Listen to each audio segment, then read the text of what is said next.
Hey y'all, my name's Larry and I'm with Under the Bridge Flies, and we're going to tie up a hatching midge for you today. Was checking out the fishing reports for a lot of states over the last couple days, but looks like over on the Boise and some other rivers in Idaho, this is a really good fly to have in your box right now. But I like the way the fly looked for one, and another reason is I'm tying a box right now for a guy that's going up to Idaho there to fish over Christmas, and I believe this will be a good fly as much as I've seen it for him to have in his box and give it a try. Another reason that I want to put this video on here today is I'm going to show you how to do something else. Part of this fly calls for a stripped peacock, and basically that's just one of your peacock hurls, and you're just going to, we're just taking the green off of it. Here's one here.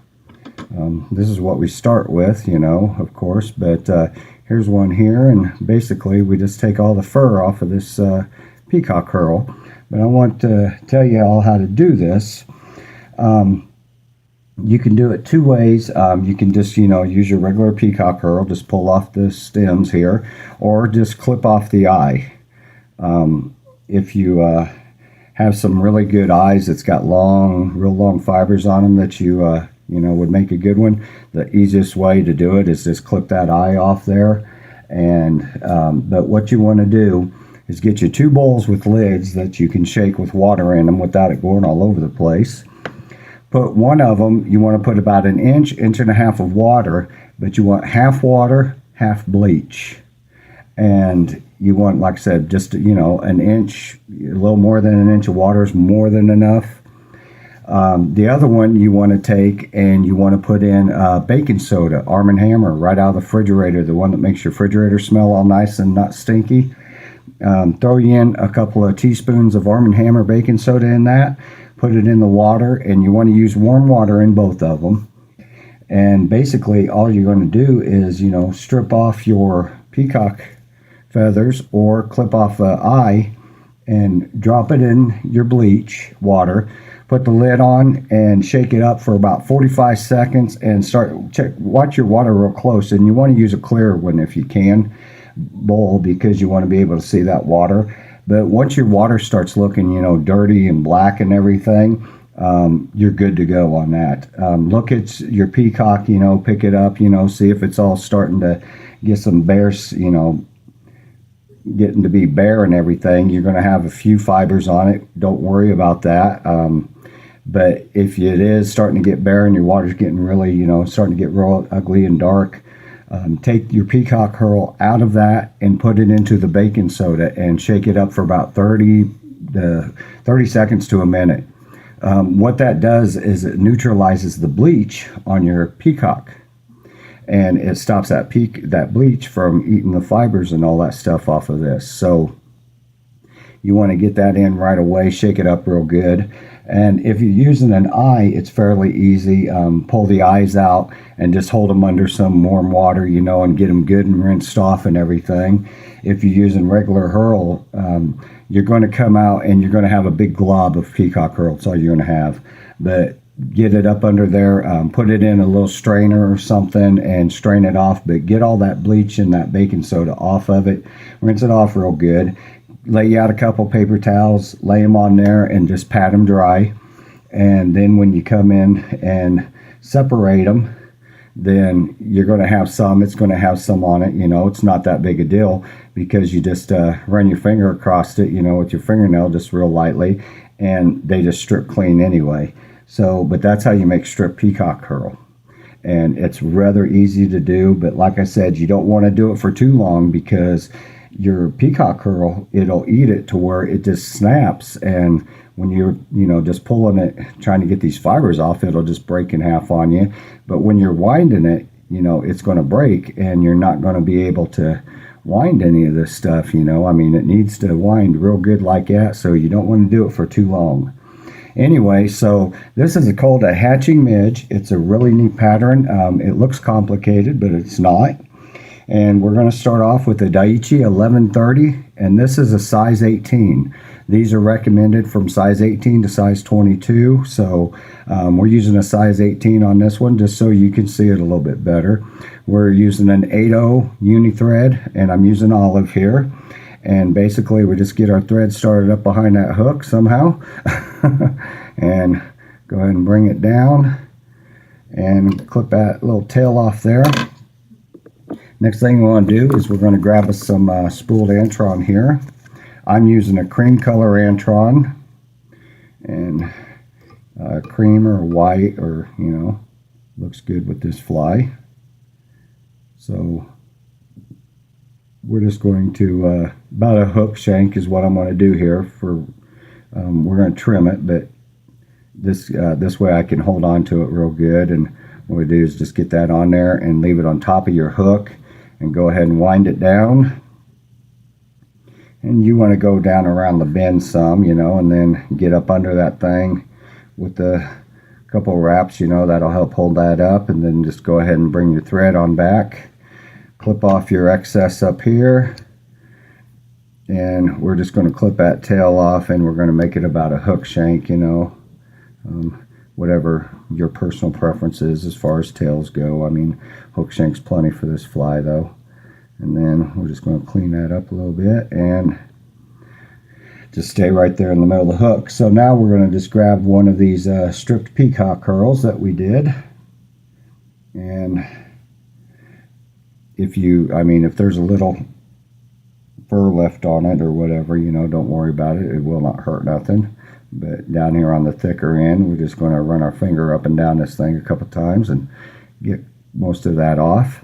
On the size 18, now you can go clear down here and use this end, on the 22 or something, but I want that ribbing to show up real good. And if you look at your peacock hurl, once it's stripped, it's got black edges on the sides, so we want that to show up.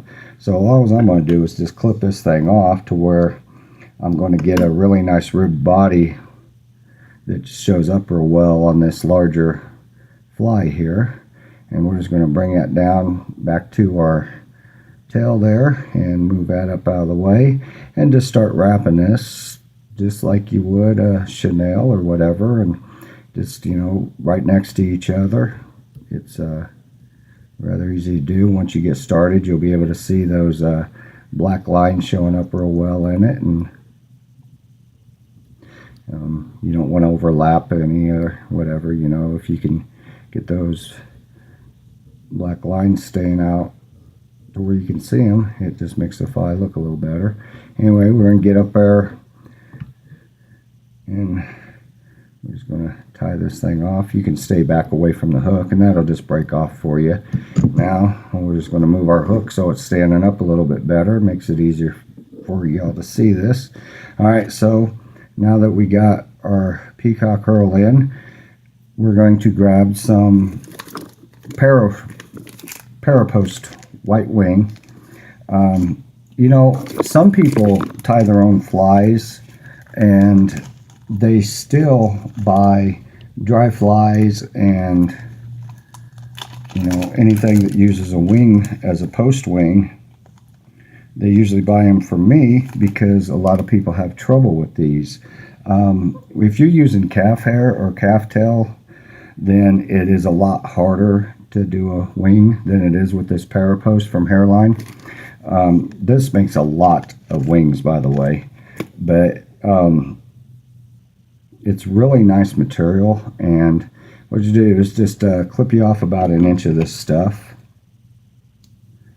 and we're just going to lay it on the side, just right on that hook, and throw a couple wraps around that thing and tighten her down. And we can still move it to wherever we want it. If you want to move it up or down, you still can. Just pick up on those, pull down on your string a little bit, and what I do is I usually just go around each side of it, a little bit. That just helps it stand up some. But once you get it then where you want it, then you just grab a hold of this stuff and start wrapping straight around the post. And you're just going to wrap. You might come up with a couple of fibers that ain't cooperating like I am, but that's alright. We'll snip them suckers off here in a second. Then But you're just going to come up just a little bit on this fly. I mean, you're not going to go on a regular dry fly. You're going to come up with that post, a lot more than this. But on this one, we're just, we need to stay low because we're not really going to build a very tall post on this. So now you want to get you a hackle, and you want to get, one for a size 18 or a size 20, whatever you're tying there. And we're just going to trim off a little bit of that end, and that way we got us a stem to tie in on. Just hold that hackle sideways and go ahead and tie it in. Make sure you're staying behind your eye, and just give that a tie in there, and pick up straight up on your hackle when you go there, and just start tying in just like you did your post. See that hackle standing straight up now. And that's where you want it to be. All right, next thing we'll do is grab us a piece of peacock hurl, actual peacock hurl, not a stripped one. And anything will do. I got a whole bunch of little scraps laying here, so I'm just picking out of them. But again, tie it off right up in front there, and you just want to go around the back of that once or twice, just like that, and then bring your thread back up to your eye. Now, just start wrapping that peacock hurl. Get a couple wraps behind. That way you get a nice little furry back there. Little furry, that's what we're going to call it. It's a furry.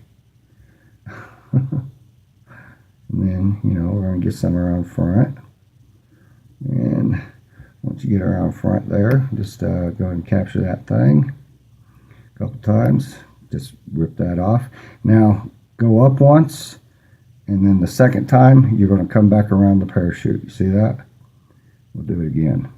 We're starting up here where we just tied off. Go up once, get it up next to your parachute, up. And when you come back around the backside, just go right around your parachute there. And that's it. Grab your hackle pliers, or, if you got a real long hackle there, you really don't need pliers, but grab you some hackle pliers there, and if you do, just clip them on there, get all that little furry out of the way.